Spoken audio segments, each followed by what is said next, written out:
The Horizon League usually doesn't reward volatility. In most seasons, the teams that win here are the ones that separate over time, not necessarily the ones that peak late. League champions typically finish 4 to 6 games clear the cut line, and the tournament format compresses margins without fully flipping them. So when we project 2026, the question isn't who's flashiest, it's who sustains production across league play. Wright State enters 2026 fresh off of knocking Vanderbilt, the number 1 seed, out of last year's playoff. They're the most stable profile in the league. They finished 19-8 in Horizon League play last year, separating early and holding that edge for most of the season. Offensively, they hit 286 in conference, one of the highest marks in the league, while the pitching staff posted a league ERA just under 5. What matters most here is the floor. Wright State rarely gives away league games, which shortens the path to a top seed and limits exposure in the tournament. Next up is Milwaukee. Their identity is pitching driven. In 2025, they held opponents to an under 250 batting average in league play and consistently controlled series tempo. Their offense sat closer to league average, but their run prevention kept them competitive in nearly every matchup. In a double elimination format, that pitching baseline gives Milwaukee real leverage, especially early in the bracket. Moving on to the Northern Kentucky Norse. They sit just behind the top tier, but they remain dangerous.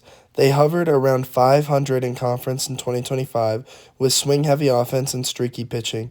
When they win, it's usually by separating early with power. When they lose, it's often due to walks and pitch counts. That volatility caps their regular season ceiling, but keeps them alive when it comes time for the tournament. Next up is the Oakland Golden Grizzlies. You may know them from basketball, and their case is structural. They finished near the tournament cut line in 2025, but their offense showed above-average slugging for the league. If run prevention tightens even marginally, that power profile becomes dangerous over a short tournament window.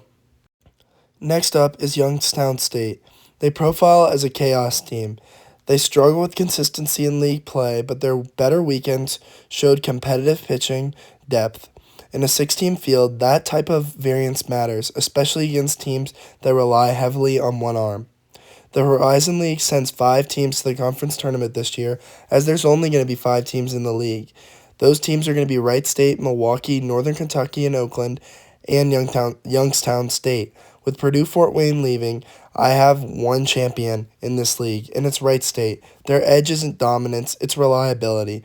They combine above-average offense with stable pitching, which raises their weekly floor and limits sweep exposure. In this league, that profile historically converts to both top seeds and multiple lives in the tournament bracket, making them the most efficient champion projection. And I believe they'll be led by my Player of the Year projection, Patrick Fultz. Last year, he had .332 with 7 homers and 45 RBIs. He combines everyday visibility with sustained production. His value isn't just rate stats, it's that he produced consistently across league series, which historically aligns with Horizon League award voting, and that's why I've picked him as my Player of the Year. Moving over to Milwaukee, though, is where I have my Pitcher of the Year.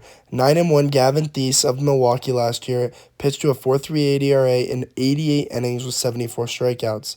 The workload matters here, and he logged one of the heaviest workloads in the league. I imagine he keeps that workload up this year and potentially lowers the ERA even more. Let me know what you think of the Horizon League in the comments.